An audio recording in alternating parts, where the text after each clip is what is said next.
Bendiciones, hermanos.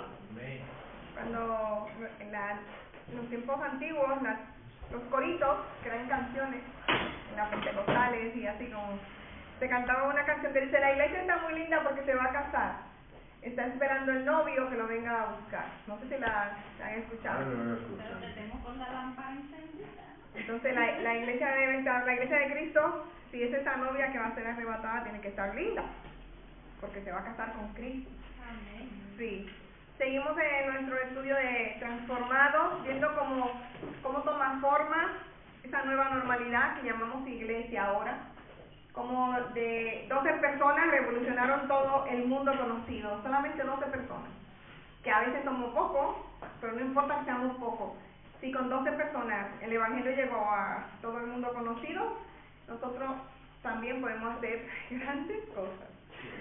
Amén. Eso, si el Señor es el mismo, lo puede volver a hacer. Así que cobremos ánimo y eso, vamos a abrir nuestra Biblia en Hechos 5. Hoy sí que terminamos el capítulo, así que hoy tenemos mucho trabajo. Si nos cansamos pueden pararse a tomar agüita. Porque sí, hemos visto hasta aquí, hasta el capítulo 5, que no se puede negar que Dios estaba trabajando de una forma diferente en el pueblo. ¿Verdad que sí? Hemos visto que después que Jesús murió, como lo prometió, vimos en el capítulos anteriores que el Espíritu Santo fue derramado. Luego vimos la sanidad del hombre de la puerta de la hermosa, cosas nuevas, porque ya no estaba el maestro, sino con sus discípulos, no lo podemos negar, que Dios estaba trabajando de una forma diferente entre su pueblo. Pero algunos, como siempre, no aceptaban ese hecho de que Dios estaba trabajando. Esos eran los fariseos y escribas, qué pena, que era la gente que tenía que haber acogido las promesas, las profecías cumplidas, pero ellos mismos fueron los que mataron a Jesús. Y lo que hemos visto, que ellos ahora quieren silenciar a los apóstoles. Así que tenemos muchos versos por leer. No sé si ir pasando el micrófono y leerlo entre todos. ¿Les parece? Bueno, pues empezamos por aquí. Empiezo yo, luego sigue Catalina, así, y van pasando el micro. ¿Perderé más tiempo? Pues lo leo yo, pues. Madre mía, Vamos a leerlo entonces, pero leemos juntos en el nombre del Señor esta maravillosa historia, empezando en el verso 17. Pedro y Juan son perseguidos, pero acuérdense que los títulos no están inspirados, porque estaban perseguidos todos, Cuando leamos vamos a ver que están todos perseguidos. Dice: entonces, levantándose el sumo sacerdote y todos los que estaban con él, esto es, la secta de los saduceos, se llenaron de celos y echaron mano a los apóstoles y los pusieron en la cárcel pública. Mas un ángel del Señor, abriendo de noche las puertas de la cárcel y sacándolos, dijo: id, y puesto en pie en el templo, anunciar al pueblo todas las palabras de esta vida. Habiendo oído esto, entraron de mañana en el templo y enseñaban. Entre tanto, vinieron el sumo sacerdote y los que estaban con él y convocaron al concilio. Aquí había un paréntesis: convocaron a 70 personas, o sea, el sumo sacerdote y los otros, ¿no? Y a todos los ancianos de los hijos de Israel, y enviaron a la cárcel para que fueran traídos. Pero cuando llegaron los alguaciles, no los hallaron en la cárcel. Entonces volvieron y dieron aviso, diciendo: por cierto, la cárcel hemos hallado cerrada con toda seguridad y los guardas afuera de pie ante las puertas. Mas cuando abrimos, a nadie hallamos dentro. Se desaparecieron. Cuando oyeron estas palabras, el sumo sacerdote y el jefe de la guardia del templo y los principales sacerdotes dudaban en qué vendría a parar aquello. Pero viniendo uno les dio esta noticia: he aquí, los varones que pusisteis en la cárcel están en el templo y enseñan al pueblo. Entonces fue el jefe de la guardia con los alguaciles y los trajo sin violencia, porque temían ser apedreados por el pueblo. Cuando lo trajeron, les presentaron en el concilio, y el sumo sacerdote les preguntó, diciendo: ¿no os mandamos estrictamente que no enseñéis en ese nombre? Y ahora habéis llenado a Jerusalén de vuestra doctrina, y queréis echar sobre nosotros la muerte de este hombre. Respondiendo Pedro y los apóstoles dijeron: es necesario obedecer a Dios antes que a los hombres. El Dios de nuestros padres levantó a Jesús, a quien vosotros matasteis colgándole en un madero. A este Dios ha exaltado con su diestra por príncipe y salvador, para dar a Israel arrepentimiento y perdón de pecados. Y nosotros somos testigos suyos de estas cosas, y también el Espíritu Santo, el cual ha dado Dios a los que le obedecen. Ellos, oyendo esto, se enfurecían y querían matarlos. Entonces, levantándose en el concilio, un fariseo llamado Gamaliel, doctor de la ley, venerado de todo el pueblo, mandó que sacasen fuera por un momento a los apóstoles. Y luego dijo: varones israelitas, mirad por vosotros lo que vais a hacer respecto a estos hombres. Porque antes de esos días se levantó Teudas, diciendo que era alguien. A este se unió un número como de 400 hombres, pero él fue muerto. Y todos los que le obedecían fueron dispersados y reducidos a nada. Después de este se levantó Judas, el Galileo, en los días de censo, y llevó en pos de sí a mucho pueblo. Pereció también él, y todos los que le obedecían fueron dispersados. Y ahora os digo: apartaos de estos hombres y dejadlos, porque si este consejo o esta obra es de los hombres, se desvanecerá. Mas si es de Dios, no la podréis destruir. No seáis tal vez hallados luchando contra Dios. Y convinieron con él, y llamando a los apóstoles, después de azotarlos, les intimidaron que no hablaran en el nombre de Jesús, y los pusieron en libertad. Y ellos salieron de la presencia del concilio, gozosos de haber sido tenidos por dignos de padecer afrenta por causa del nombre en mayúscula. Y todos los días en el templo y por las casas no cesaban de enseñar y predicar a Jesucristo. Amén. Casi que no podemos ir, porque leyéndolo se entiende. Así que vamos a tomar, en casa ustedes luego hacen sus estudios personales. Hay mucho tema. Nosotros hemos hecho un esquema, eso luego está en la página de la iglesia, en la sección de estudios bíblicos, y pueden descargar el PowerPoint o el audio, y esto hay que profundizarlo más, porque claro, en este ratito no da tiempo para profundizar, pero bueno, vamos a intentarlo. Vamos a hacer un esquema de los versos, o sea, vamos a dividirlo, vamos a hacer un esqueleto para que sea más fácil. Tiene bastante verso, pero del 17 al 18 está claro que habla del arresto y el encarcelamiento de los apóstoles. Entonces, del verso 19 al 20, vemos un ángel liberta a los apóstoles. Esa es la parte muy bonita, emocionante, ¿no? Parece como que, no sé, porque nadie se dio cuenta. Del 21 al 23, los apóstoles libres, predicando y obedeciendo en el templo. Esto es lo que vemos, ¿no? Un esquema es eso, en una frase, en un límite de tal verso, ¿no? Luego del verso 24 al verso 26, vemos en esta sección que los apóstoles son arrestados nuevamente.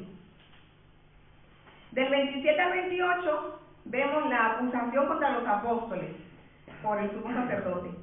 Del 29 al 32, el Sanedrín reclama: oh, pero ¿por qué ustedes hablan en ese nombre? Del 33 al 39 vemos la reacción de los líderes, que ellos querían matarlos, se enfadaron muchísimo. Querían matarlo ahí mismo, lincharlo, dirían en buen dominicano. Y vemos también que Gamaliel le da un consejo secretamente a Sanedrín.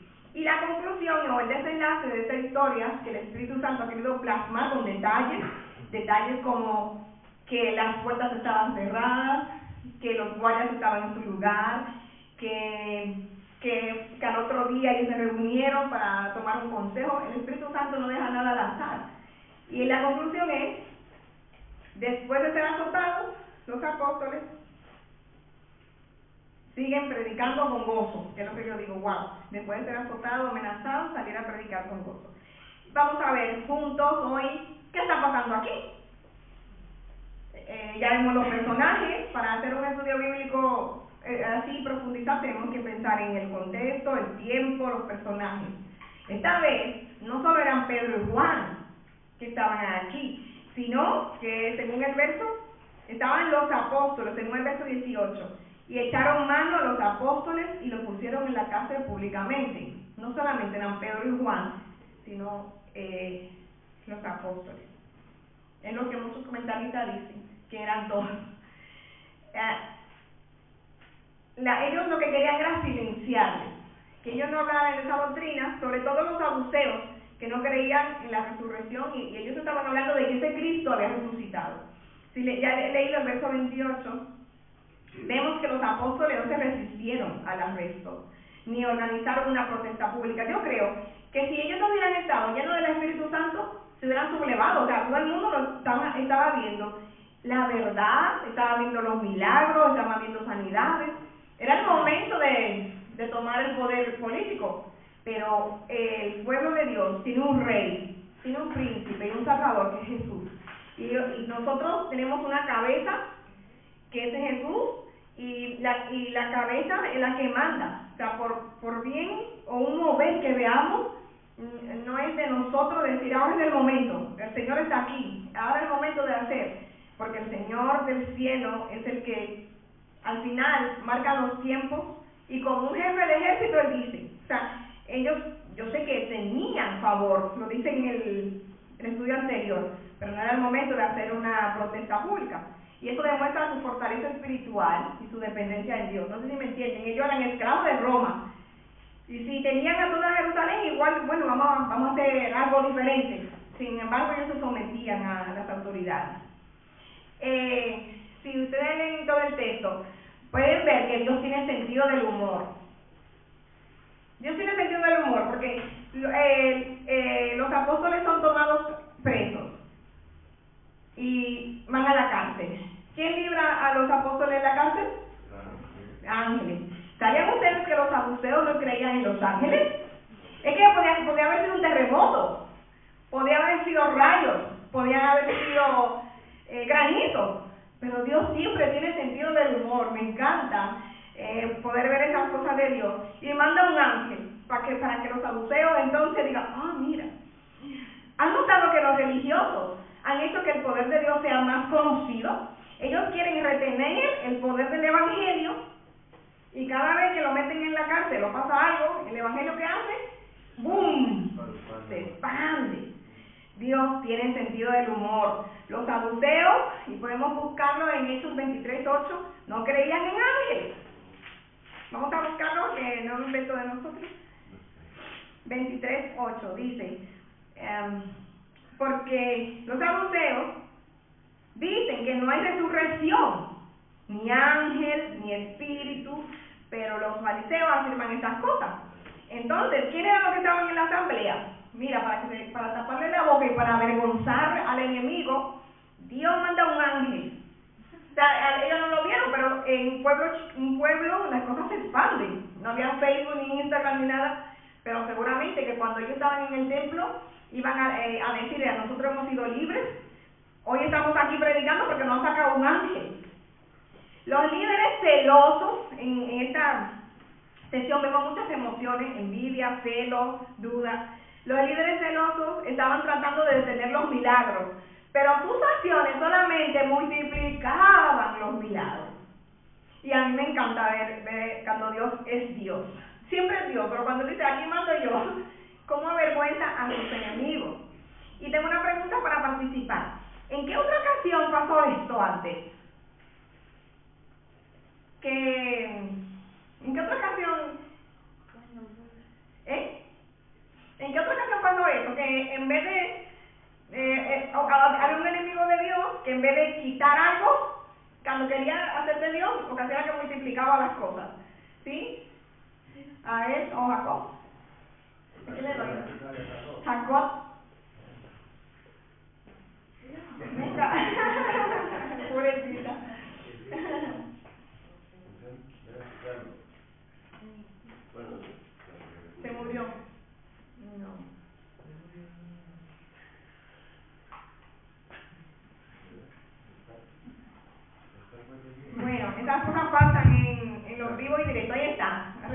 verdad.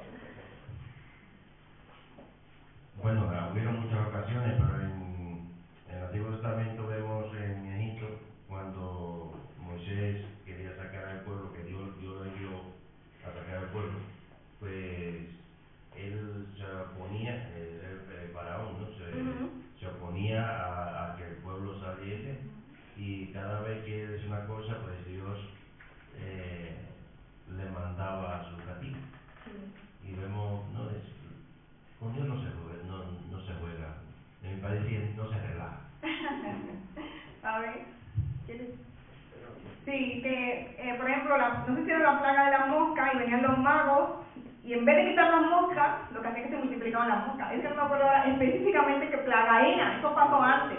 En todas las plagas. En todas las plagas, en todas ¿no? las ranas. ¿Qué cosa, no? Porque Dios siempre va a avergonzar a sus enemigos. Baal, en la historia de Elías, era el dios de los fenómenos naturales. Se supone que era Baal, lluvia, pan comido. Baal no mandó lluvia, no mandó fuego, perdón. Baal era el dios de eso, ¿no? Un rayo y fuego, pero no. Sin embargo, Dios siempre avergüenza a los falsos dioses, porque Él es Dios y un Dios celoso. Nos gusta mucho quedarnos con la parte de Dios es amor, en mi parte favorita, porque yo no quiero ver la parte de Dios celoso ni fuego consumidor, pero Él es así. Y los enemigos de Jehová son tomados por bandas. Los enemigos de Jehová saben con quién están peleando. Nosotros no sabemos quién nos dirige tanto como ellos saben el enemigo que tienen, que solamente con decir su nombre tienen que huir, porque los avergüenza siempre y cada vez. Seguimos. Los apóstoles pues son arrestados por predicar, de lo que vemos en el verso 18 de este capítulo 5. Sin embargo, tras su milagrosa liberación, el ángel le dice que vayan al templo y proclamen todas las palabras de la vida, ¿no? Y tenemos otra pregunta, ¿ya no había peligro? ¿Por qué el ángel le manda a predicar si había peligro? ¿Ustedes qué piensan? El ángel le dice, le libera de la cárcel, milagrosamente, sin abrir una puerta ni nada, no, yo no sé cómo, pero lo hizo. Las cosas secretas son secretas de Dios. Deuteronomio 29 son secretas, no tenemos que, ¿no? Los ángeles es eso lo que hacen, están ahí para ayudar a las personas, para ministrar a las personas de Dios. No tenemos que orar a los ángeles, pero eso es su trabajo de los ángeles, eso dice Hebreos, ¿no? Pero el ángel le dice, vayan otra vez al templo, o sea, pónganse en el tiro al blanco, proclamen la palabra de la vida. No había peligro ya, yo vi manos por ahí. Alberto, después Jacob. Sí que era peligro porque les habían mandado a arrestar, o sea, ellos no iban a cambiar los saduceos de la noche a la mañana el pensamiento.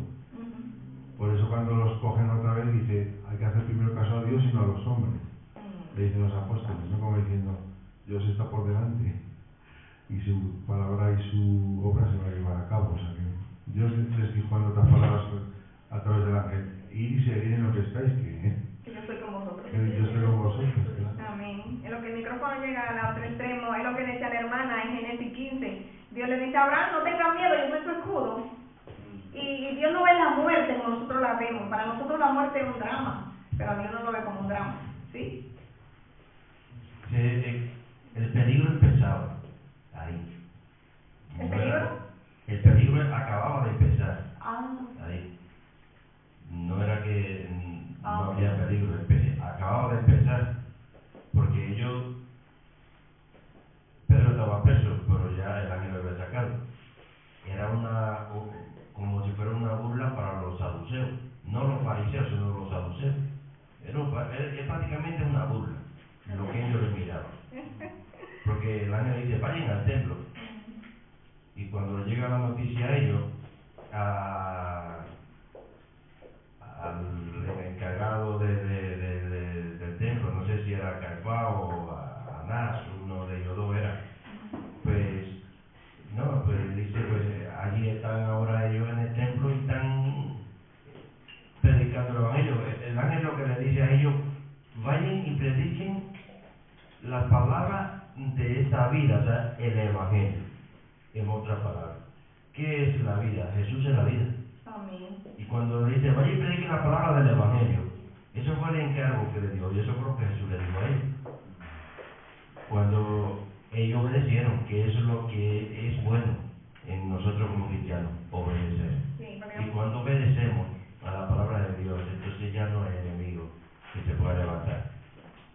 pueda levantar, pero no nos va a hacer daño, porque tenemos a Dios que pelea. Amén.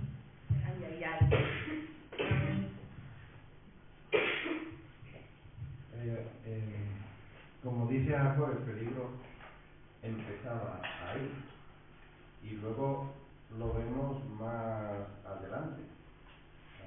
Dios ha abierto una puerta, le abrió la puerta a ellos, una puerta espiritual para que ellos empezaran a expandirse, ¿no? El ministerio. Ahora los incrédulos, los que no creen en los ángeles, los que no creen en Dios, ahora están viendo a un Dios obrar, ¿no? Poderosamente.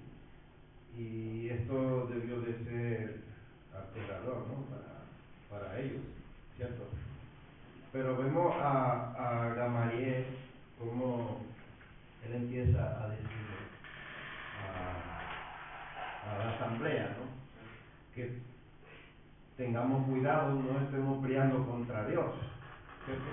Pero en el transcurso del desarrollo del libro de Hechos nos estamos ahí dando cuenta de que sí, que el peligro era extremo, ¿no? De hecho, es que aquí saqué la lista de cómo murieron cada uno de ellos, cada uno de los apóstoles y algunos de los discípulos de los apóstoles. Fue bastante aterrador. Luego, si hay oportunidad, lo leeré, pero no quiero quitarte tiempo, porque son bastante, ¿no? Lo miramos. Y ahí encaja esta pregunta: ¿por qué no se producen siempre liberaciones milagrosas? Porque en el capítulo que viene vamos a ver la muerte de Esteban. O sea, ahora sí, a ellos lo libraron, pero ¿por qué no se producen siempre liberaciones milagrosas? ¿Será que Dios cambia? ¿Será que no tenemos fe? Es una pregunta, siempre el problema del mal, del sufrimiento, a nosotros no lo entendemos, nosotros no estamos hechos para sufrir. De hecho, Dios no nos hizo para sufrir, Dios nos hizo para tener vida. Nosotros la perdimos en el Edén. Muchos han tenido sus luchas con este asunto. Se preguntan por qué Dios no ha actuado para evitar su dolor. O sea, en el capítulo de hoy vemos que Dios le libra de la cárcel, pero en el capítulo siguiente vemos que Esteban es apedreado. Y podemos ser nosotros, o sea, como decía uno de los hermanos, es fácil decir que fueron y se pusieron en el templo, pero el peligro empezaba. O sea, y a nosotros en casa, a los hijos nuestros, le decimos, ustedes son la generación que lo van a tener más difícil. O sea, si nosotros aún lo tenemos difícil, ellos lo van a tener más difícil, nuestros hijos, los jóvenes que van subiendo, nosotros, para predicar el Evangelio, porque va a haber cada día más censura, cada día hay menos gente que cree en el Señor, pero por eso no podemos dejar de estudiar la palabra y de decir, aunque sean 9.999 millones que no crean, uno que crea, para que sean 8 millones. Tiene que decirlo igual, aunque nos cueste la vida. Dios puede intervenir en el dolor, librándonos, pero puede decidir no hacerlo porque quiere conseguir algo mejor por medio de nuestro sufrimiento. Y es durísimo eso,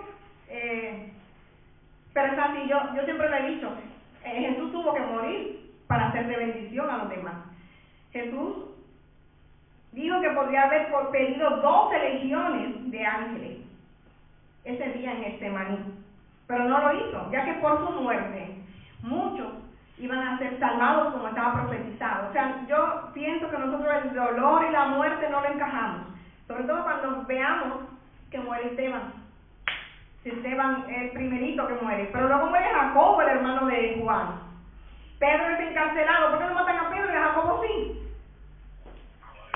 Eso es así, por Dios es así, no lo podemos decir, pero Dios puede intervenir en nuestro dolor, en el dolor que sea que tengamos, y sobre todo si hay persecución. En otros países los cristianos son perseguidos, nosotros entramos con alegría por las puertas de la iglesia.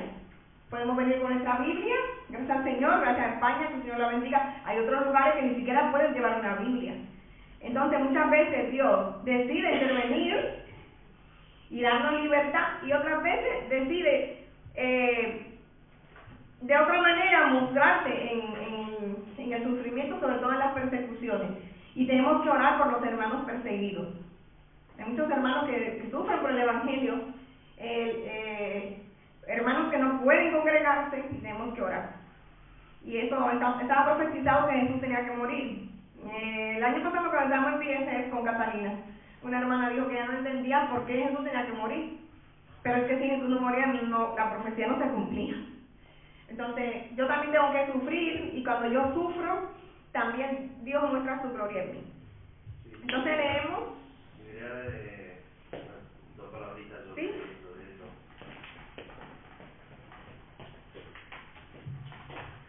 Y es que todo esto acontece para que en aquel día, cuando tenga que presentarse cada persona delante de Dios, no haya una excusa. O sea, no tiene una excusa. Pedro le dice a ellos: ustedes mataron al Dador de la vida, ustedes mataron a Cristo, al Mesías. O sea, ellos no tenían una excusa de decir que no, porque era visible, ellos lo han hecho.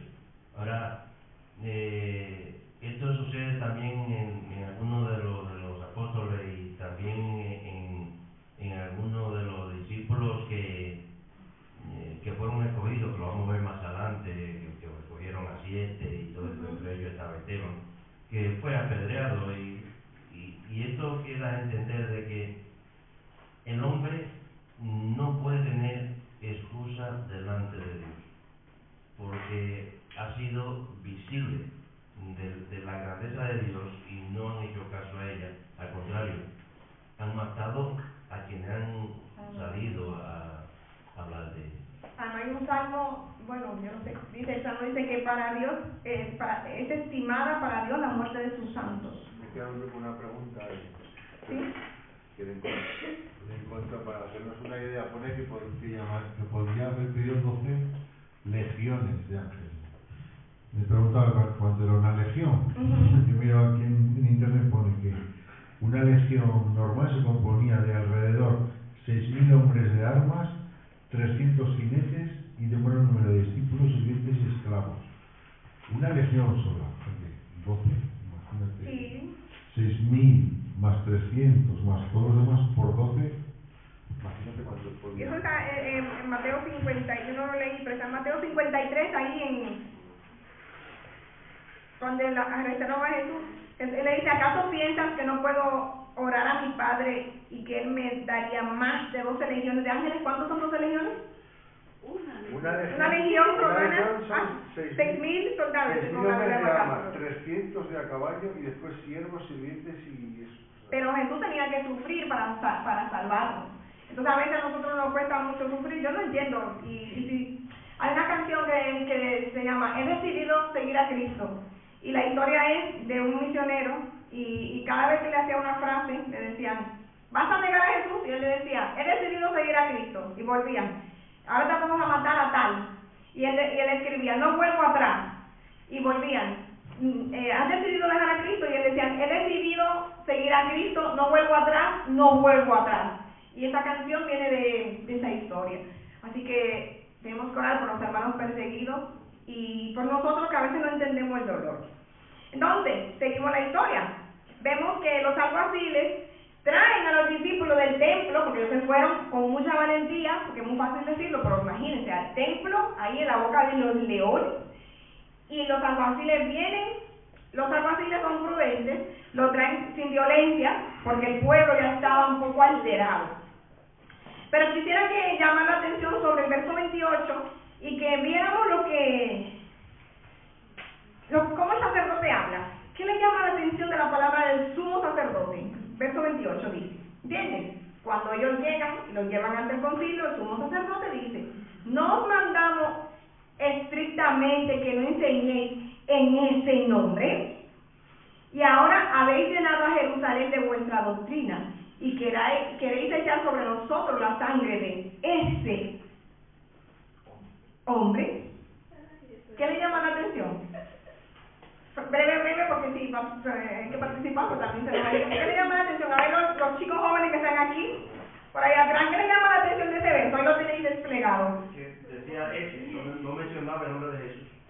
decía ese nombre, ese hombre, en ningún momento, seguramente por remordimiento, ¿no? Ni siquiera se atrevió a usar el nombre de Jesucristo, el sumo sacerdote, sino más bien dijo, ese nombre, la sangre de ese hombre. Su duro corazón no conoce al hombre que cumplió las profecías. Pero por eso era que seguro tampoco Micro. querían aceptar. Micro, para que escuchen los hermanos.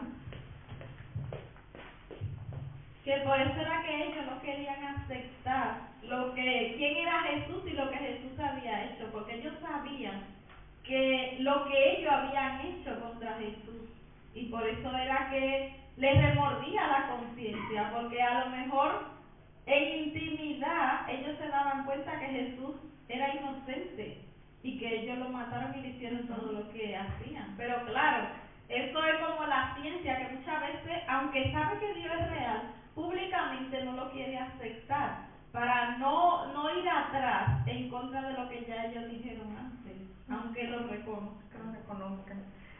Entonces, hasta aquí vamos a la mitad de los versos. ¿Qué aprendemos hasta aquí? Número 1, aprendemos que Dios siempre dejará en vergüenza a sus enemigos. Eso lo leemos en el verso 23 y el verso 24. Cuando ellos se pusieron perplejos, se quedaron, porque ellos no se esperaban que iban a escapar de la cárcel de esa manera, con ángeles y todo, ¿no? Y lo segundo que aprendemos hasta esta parte es que Dios respalda a sus siervos y a su obra. Lo primero es que Dios avergüenza a sus enemigos, siempre. Y lo vamos a ver a los políticos, a cualquier enemigo del calibre que se levante, Dios siempre lo va a dejar en vergüenza. Dios respalda a sus siervos dándole paz, porque en los versos finales vemos que ellos se sienten dignos, van con gozo a predicar el evangelio. ¿Qué es la paz? ¿Cómo se puede experimentar la paz? La paz se experimenta cuando se le confían los problemas a Dios y se sigue en acción. O sea, el ángel le dice, vayan al templo. Yo imagino que llevan caminando, bueno, igual de aquí salimos sin cabeza, pero bueno.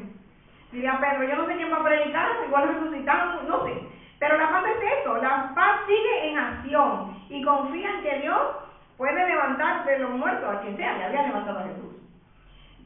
Cuando una persona experimenta la paz, no importa si Dios lo soluciona el problema o no. Solamente confía en Dios y vive en paz. Como dijo Pedro, ahora yo entiendo muchas de las palabras que Pedro dice en sus cartas. Depositen en Él toda ansiedad, porque Él cuida de ustedes. ¿Usted se imagina la ansiedad de ir al templo a predicar sabiendo que te van a cortar la cabeza? Pedro estaba curado, dice en República Dominicana. Pedro no le tenía miedo a nada. Y dice, depositen en Él toda vuestra ansiedad, porque Él tiene cuidado de vosotros. Y ya entendemos por qué Pedro dice todo lo que dice, ¿eh? ¿A que sí? Porque fue transformado.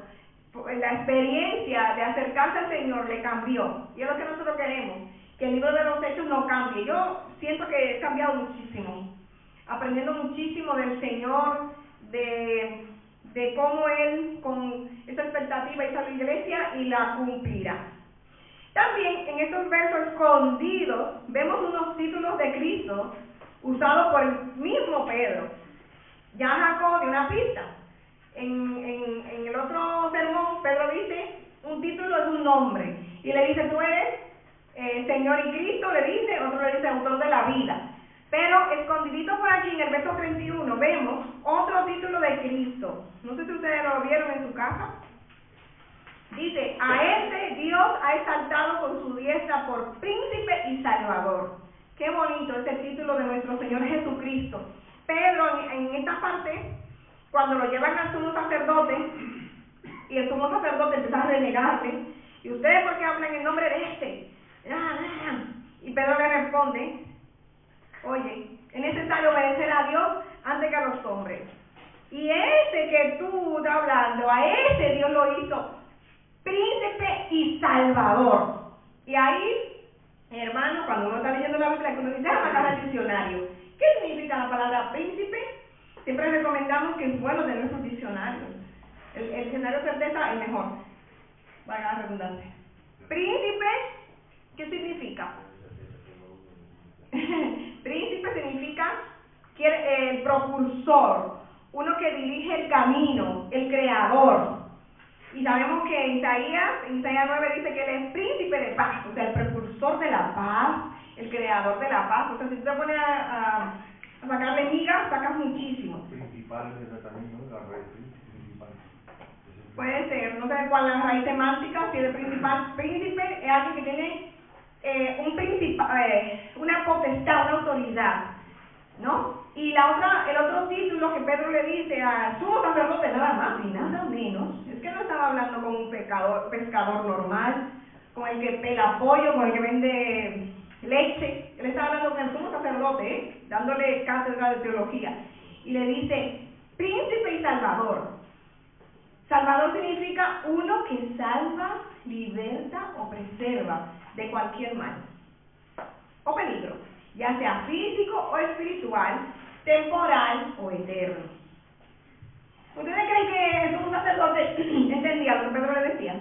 Porque nosotros como que no lo asimilamos, ¿no? Nosotros leemos en castellano, verso 31, a este Dios ha exaltado con su diestra, o sea, Dios lo ha levantado con sus propias manos y lo ha hecho príncipe y salvador. ¿Sí? Con la palabra que el sumo sacerdote expresa y dice a ese hombre, el cual no quiere aceptar la realidad, él sabía lo que Pedro le estaba diciendo. Porque es que ahorita tú decías, ¿qué aprendemos de estos versos?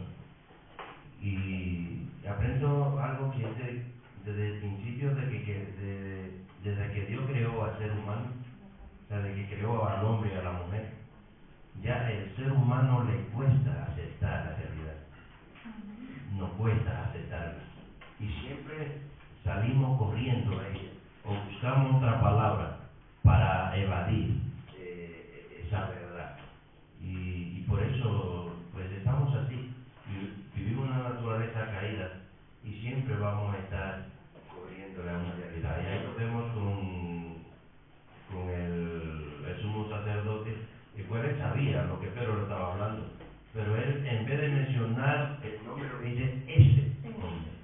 Y Pedro le pone nombre, no es ese, dice príncipe y salvador. La palabra salvador se usaba para los médicos, los filósofos, los gobernantes y el emperador.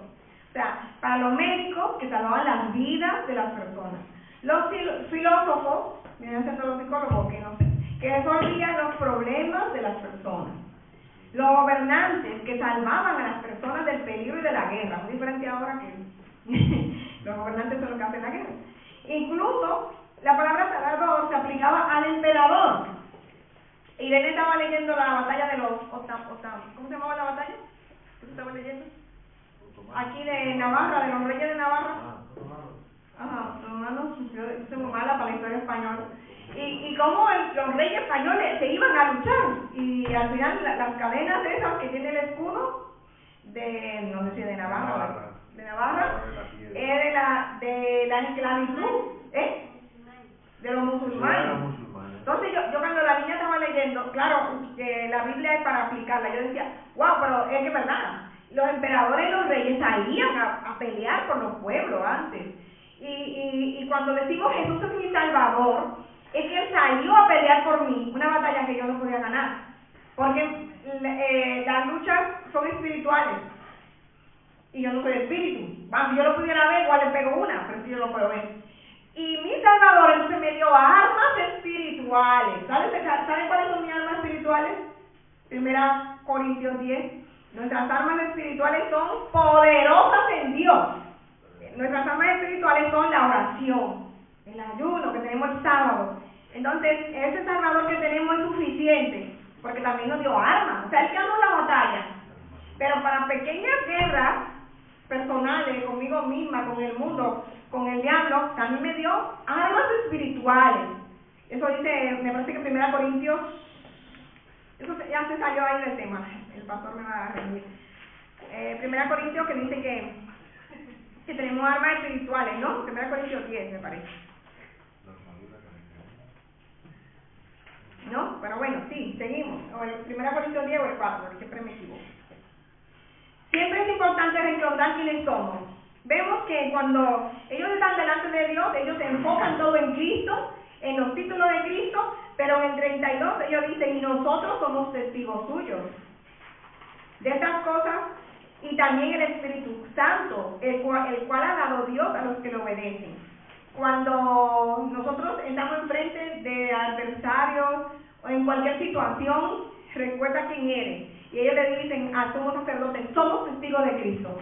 Y acuérdense que en el capítulo 1, verso 8, Jesús le dijo, vosotros seréis mis testigos. Que no se nos olvide lo que somos, que no se nos olvide lo que el Señor hizo para que seamos hijos, que se nos olvida mucho. Y él le dice, bueno, nosotros somos testigos de Cristo, de todo lo que estoy diciendo, le dice él al sumo sacerdote, y además tengo al Espíritu Santo, que es testigo y me capacita para obedecer.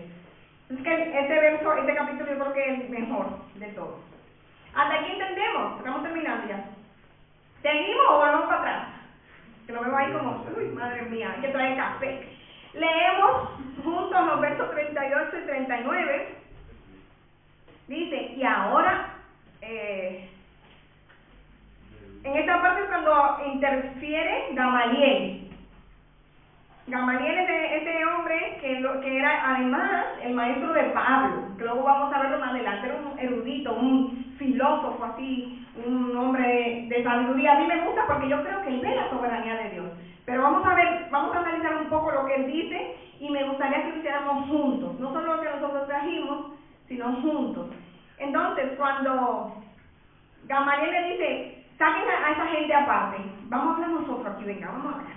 Y le dice, y ahora os digo, apartaos de estos hombres y dejadlos, porque si este consejo o esta obra es de los hombres, se desvanecerá, mas si es de Dios, no la podréis destruir. Eso es una verdad como un puño. No seáis tal vez hallados luchando contra Dios, pero vamos a ver otra parte. Gamaliel le dice que antes habían dos personas y habían otras personas que se habían levantado, porque ellos vivían bajo el imperio romano, el imperio de hierro. Acuérdense que Daniel en su visión ve el imperio de Roma como un imperio duro y eran salvajes.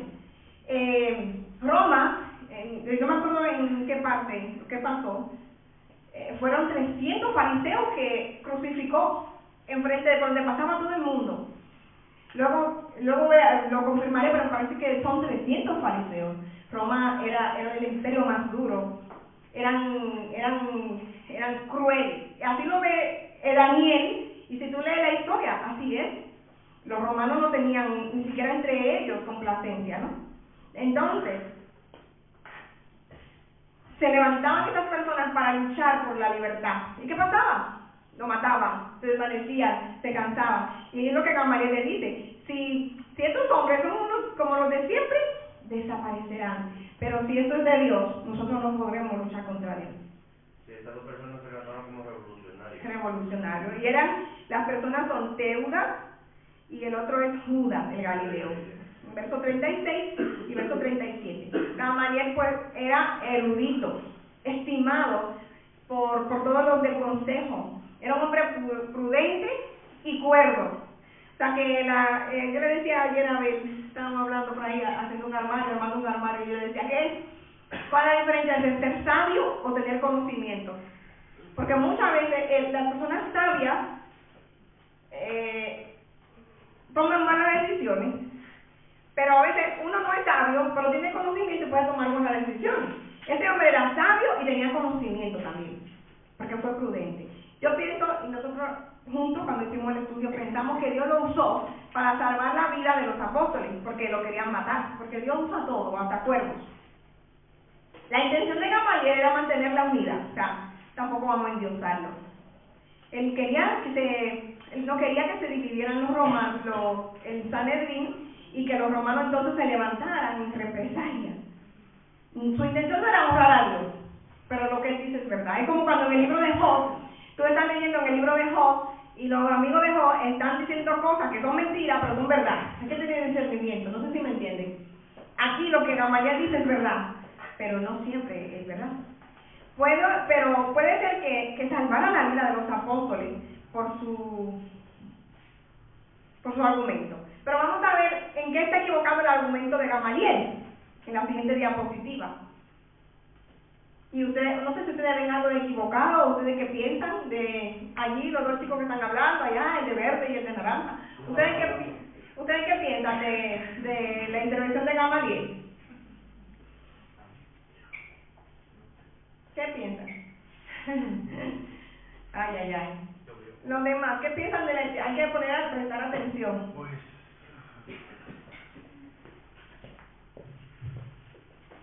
el error de Gamaliel. ¿Sea algún error o si bien? Sí, Vamos pues, a ver bueno, esto.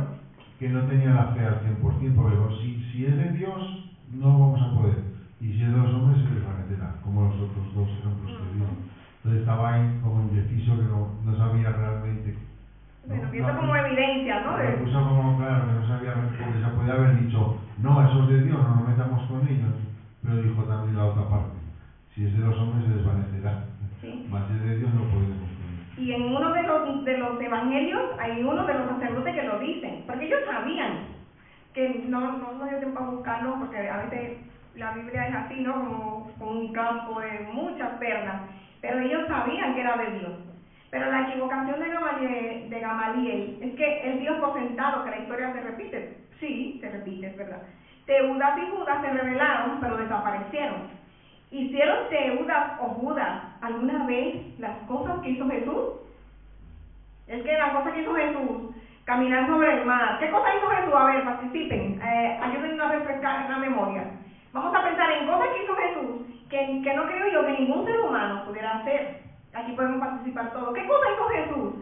De cuando estudiamos el otro estudio bíblico, que recordemos. Por ejemplo, mi aportación es que él caminó sobre el agua. Convirtió el agua en vino. Convirtió el agua en vino. ¿Quién da más? ¿Quién da más? Dio a comer a 5.000. Dio de comer a 5.000. Sobre los panes. Los panes y los peces. ¿Qué más? Resucitó a Lázaro, Reprendió el mar. Reprendió el mar. La tormenta, el viento. Le decía a los demonios, cállense. Murió y resucitó, porque en la cruz ya le dije que murieron 300, pero resucitó solo él y nadie. ¿Qué más de milagro hizo Jesús? ¿Irene? Sanó a los ciegos, sanó a los leprosos. Aquel endemoniado que leyó aquella leyenda de demonio que tiene encima. Endemoniados, liberó. Los milagros de Jesús iban en todas las dimensiones, iban en lo natural, en lo espiritual, ¿no? Jesús era un hombre sin igual, o sea, oye, lo siento, Gamaliel, no compare a Jesús con estos dos insurrectos, no lo compares. Gamaliel también tenía la idea equivocada de que si algo no es de Dios va a fracasar. Sí, es verdad. Si Dios está con nosotros, ¿quién contra nosotros? Dice Romanos 8:33. ¿Verdad? Pero hoy vemos movimientos cristianos unidos y fuertes, más unidos que las iglesias de sana doctrina, unidos y fuertes que difunden herejía y anuncian falsa doctrina. Entonces Gamaliel, si hubiera estado hoy, esa tesis no hubiera sido aprobada, porque dice, bueno, si no es de Dios, si es de Dios, ¿cómo que dice? Vamos a ver lo que se me ha perdido. Lo que dice Gamaliel aquí en el 31. Si es de Dios, no la podré destruir, es verdad lo que él dice. Pero ¿cuántos ministerios de esos de prosperidad y de palabra de fe? Y hay unas herejías que si María no sé qué. ¿Cuántas? Pero ¿cuántas herejías no hay? Y son iglesias, que son apóstoles, profetas, sanadores. ¿Sí, Jacob? Hay una palabra que dice, decí siempre la verdad, pero la verdad nunca la diga siempre. Entonces, Gamaliel, es que aquí hay algo que me choca mucho, y es que la Biblia dice que era un erudito, era una persona sabia, lo demás le escuchaba, y si era una persona tan entendida, tenía que ser un poco más claro y explícito en esta cosa. Entonces yo creo que para mí era un fariseo más hipócrita como lo mismo saduceo. Wow. Es que lo que dice que si hubiera sido tan erudito, vino, se hubiera dado cuenta que Malaquías había dicho que el Mesías iba a nacer en Belén. Que Isaías, 700 años atrás, había dicho que el Mesías iba a nacer de una virgen. O sea, si tú eres erudito, no compares al que está cumpliendo todas las... Es que cuando Jesús vino, cumplió desde Génesis 3:15, desde Génesis 12, o sea, casi todas las profecías de Génesis la cumple Jesús. Entonces, no me digan a Gamaliel que tú no estudiaste Génesis. Es que lo que él dice es verdad, pero lo que dice Jacob no es verdad. O sea, cuando leemos la Biblia tenemos que pasarlo por el filtro, es verdad. Si algo es de Dios, nadie lo destruye. Pero no es que sea algo de Dios, es que ese Jesús, como dijo Pedro, príncipe y salvador, el primero y el que salva, cumplió miles de profecías. Que su amigo lo iba a traicionar, que tenía que morir en un madero. Todo Isaías 53, o sea, no era tan erudito, ¿no? Concluimos diciendo. No leían. Por eso Jesús le pregunta un día, ¿cómo leen? Ahora sí, pastor, si usted quiere puede darnos la lista, porque ya terminamos. A ver, que hay una frase que dice en un popular que no hay peor ciego que no quiere ver. Jesús sanó a un ciego y vinieron a preguntarle que quién lo había sanado. Yo no sé. Yo lo único que sé es que yo era ciego y que ahora puedo ver. En pocas palabras le estoy diciendo, si ustedes que tienen ojo no saben quién es, yo menos. O conocimiento, si ustedes no saben quién es. Claro, conocer la escritura la conocía, pero no quería creer en que se habían cumplido ya las escrituras, porque ellos no querían despegarse de la ley. Si ellos tienen una ley, ellos tienen las escrituras, y para ellos eran el pueblo de Dios, y que Dios estaba con ellos y está. Pero la profecía cumplida no quisieron aceptarla.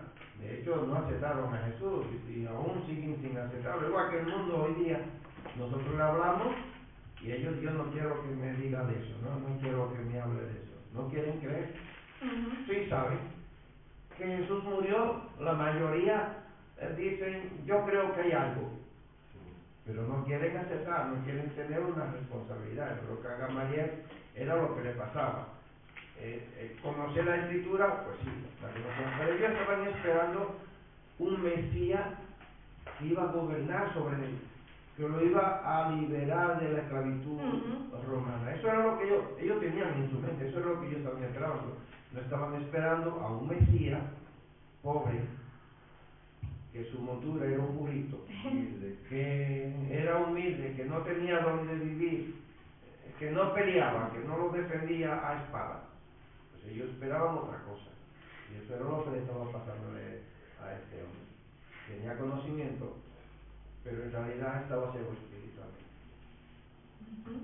Sí. Entonces, dejamos la lista de los ¿o quieres leerla? Se la leo. Encontramos a Mateo, que fue decapitado con una espada. A Marcos, murió en Alejandría después de ser arrastrado por toda la calle de la ciudad.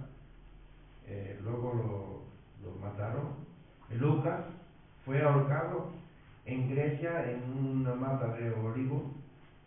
Juan intentaron hervirlo en una olla de aceite, no murió.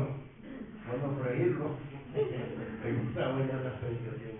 Y él no murió porque recuerden que Jesús les dijo que él no iba a haber muerte, ¿no? Él murió de muerte natural. Pedro fue crucificado con la cabeza hacia abajo. Jacobo fue decapitado en Jerusalén. Jacobo el menor, que eran dos Jacobos, fue arrojado de un lugar alto y luego cuando cayó abajo lo acabaron de matar con una pala, a palazo le mataron. Felipe fue ahorcado, Bartolomé fue golpeado hasta la muerte, Andrés fue crucificado y murió predicándole a las personas que lo crucificaron. Dice, en alta voz le predicaba de allí hasta que murió predicándole a los que le estaban crucificando. Judas, el hermano de Jacobo, fue matado con una saeta. Matías fue apedreado y luego decapitado. Bernabé, este que andaba siempre con Pablo, también fue decapitado, y Pablo también fue decapitado. Estos últimos fueron todos decapitados. O sea que a todos ellos le mataron. Gamaliel, cuando le aconsejó a ellos que no lucharan contra ellos, si era de hombre se iba a desvanecer, si era de Dios, entonces iban a estar luchando contra Dios. El consejo que Gamaliel le dio, ellos lo aceptaron. Lo salvó en ese momento. En ese momento, pero no duró mucho. Ellos no hicieron caso luego al consejo que Gamaliel les dio. Ellos empezaron la persecución directamente. Y por eso en Romanos 12 vemos que dice que nosotros fuimos injertados en el olivo. Pero bueno, para terminar, cosas para guardar en el corazón. Interesante, estudiar el libro de los Hechos, no esperemos nada mejor. Si en el árbol verde hicieron eso, que será en el Texas. Número 1, debemos obedecer a Dios antes que a los hombres. Y por eso ellos morían, y si nosotros a veces tenemos que dejar cosas, trabajos, amores. Creo que la hermana decía de Abraham en Génesis 14, tiene una guerra con 4 reyes ahí, y uno de los reyes le quiere dar un dinero, y Abraham le dice que no. Entonces muchas veces decimos que no por obedecer a Dios antes que a los hombres. ¿Y qué pasa? Más adelante Dios sale al encuentro de Abraham y le dice, Abraham, no tenga miedo, que tú dejaste esa riqueza, no temas, yo soy tu galardón, yo soy tu riqueza. Debemos obedecer a Dios siempre antes que a los hombres, en todo. Dios cuida de sus siervos. ¿En qué lo vemos que Dios cuida de sus siervos? Me gustaría los más jóvenes. ¿En qué vimos que Dios cuida de sus siervos? ¿En qué vimos que Dios cuidó de sus siervos?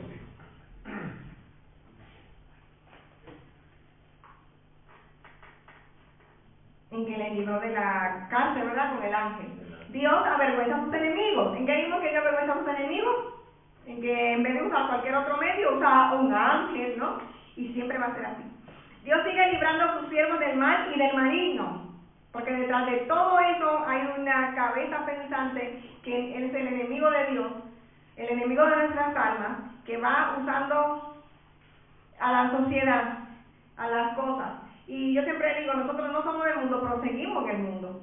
Y tenemos que brillar y buscar las estrategias, porque el enemigo no se queda en su casa. ¿Sí?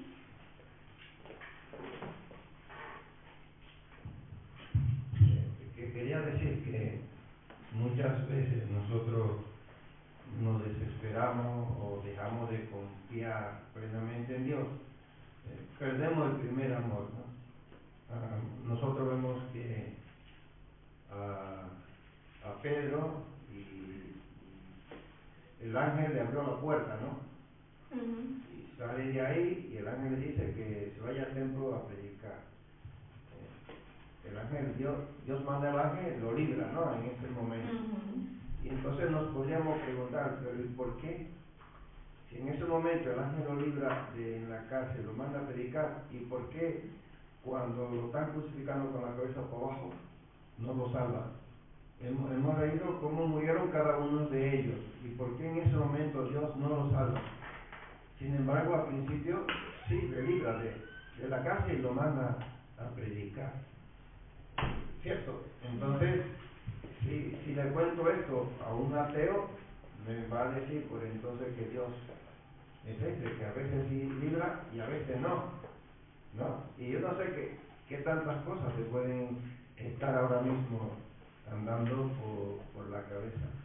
Pero al principio ahora decía que los secretos de Dios nosotros no los podemos saber. Dios es soberano y Él hace todas las cosas conforme a lo que Él ha establecido. Por ejemplo, este ministerio de esta iglesia nosotros lo hemos levantado. Pero en el momento que Dios dice, pues voy a traer otro que va a expandir más el Evangelio que a ver, me quita a mí y pone el otro. Cierto, me diría, pero ¿y por qué no le dejó hasta que fuera ancianito, después de haber levantado la iglesia? No, Dios tiene propósito, la iglesia de él. Entonces el ministerio de la iglesia empezaba en ese momento. La iglesia del Señor, ellos eran solamente un vaso útil, ¿no?, para el ministerio. Cada persona cumple su ministerio. Una vez que ya tú cumpliste con tu ministerio, ya, ¿qué hace Dios? ¿Qué hace? Se lleva para... Se lleva y le da lugar a otra persona para que continúe el ministerio. Dice el Salmo 119, 15, que dice, estimada es a los ojos de Jehová la muerte de sus santos. Y Pablo decía, para mí de morir es Cristo y el vivir en ganancia. Es durísimo, porque si a mí me van a cortar la cabeza, ojalá me acuerde ese verso, pero es así. Por eso Dios libra, a mí me choca mucho que libra a Pedro, más adelante vamos a ver, pero matan a Jacobo. Pero Dios no lo ve como nosotros, que hacemos luto y que nos resulta un problema. La muerte, a los ojos de Dios, es estimada de sus santos, ¿sí? Que las bienaventuranzas cita un poco eso, ¿no? Mira, el micro. En las bienaventuranzas cita un poco eso, los que están carentes de injusticia, pues los que van a ser maltratados, muertos. Y él mismo dice que cuando fuésemos perseguidos o muertos por su nombre, que bienaventurados nosotros. Por morir por su causa, porque entonces seremos exaltados, pero allá. Amén. O sea, aunque nos cortaran la cabeza, saber que aquí iban a ser reyes. Amén. Y así es. Nosotros solamente somos, como cantábamos en las alabanzas, que tú eres el alfa y omega, yo me rindo a ti. Yo no sé de qué manera me toque morir. Yo no sé si mis hijos van a ir de misioneros, porque también hay muchas madres que dicen que no, Jesús, que mis hijos no se vayan por ahí. Yo no sé. Nosotros lo que tenemos que decir, Señor, yo me rindo a ti. Yo rindo todo lo que soy, como decía Charles Studd, que estamos estudiando con los jóvenes, todo lo que yo soy es Cristo. Y para llegar ahí hay que rendirse bastante, porque tienes que dejar trabajos, tienes que dejar muchas cosas. Qué bonitas las chicas que no son de la iglesia. Pero el Señor dice que tiene que ser de la iglesia. Anoche hablábamos con los niños de Sansón, cuando Sansón y la chica, pero es que es lo que manda el Señor, y hay que obedecer a Dios antes que los hombres. Entonces, en la vida cristiana es la vida del atletismo, de sufrir, pero yo sufro para Dios, y ya Dios nos dará su galardón. Seguimos. Dios sigue librando a sus siervos del mal y del maligno. Y quinto, debemos ser tenidos por dignos de proclamar ese mensaje. Ellos en el final del capítulo iban con gozo, es que yo me lo imagino ahí con su mortaja y iban con gozo sabiendo lo que les esperaba. Nosotros deberíamos ser así en todo, y sobre todo los más jovencitos, que le va a tocar un futuro que no sabemos, como si vamos a tener esta libertad, qué mujer elijo, la elijo según Dios, o la elijo como Sansón, que le gustaban todas, sobre todo las filisteas, porque a la que le gustaban era esta, la de allá, la del mundo. Nosotros tenemos que decidir ser dignos, porque algún día todos nosotros vamos a estar ante de Cristo, y lo que vamos a salir avergonzados somos nosotros, y eso son mis peores pesadillas. Yo siempre me digo, mis pesadillas son estas, que yo estoy delante de Dios y que yo no sea digna. 6. La iglesia de Cristo persevera ante las injusticias, porque cuando estaban ahí delante del concilio, ellos no bajaron los brazos. Ellos, con altura y con dignidad, le dicen, no diga no, Salvador y Príncipe. Así que cada quien que coja su trocito, tenemos un Salvador y Príncipe que ha muerto por nosotros y nos está esperando. ¿Qué le diremos cuando lo veamos? ¿Sí? No, ahora es que me llamó la atención la última, la 6. ¿La 6? Que dice la iglesia de Cristo persevera ante las injusticias. Y es que la injusticia no la vamos a ver solamente en el inconverso, sino que la vamos a ver en el religioso. Porque los religiosos fueron los que crucificaron a Jesús. Y los religiosos fue que mataron a aquellos apóstoles del concilio, que eran lo que supuestamente lo que se le llama, ¿no?,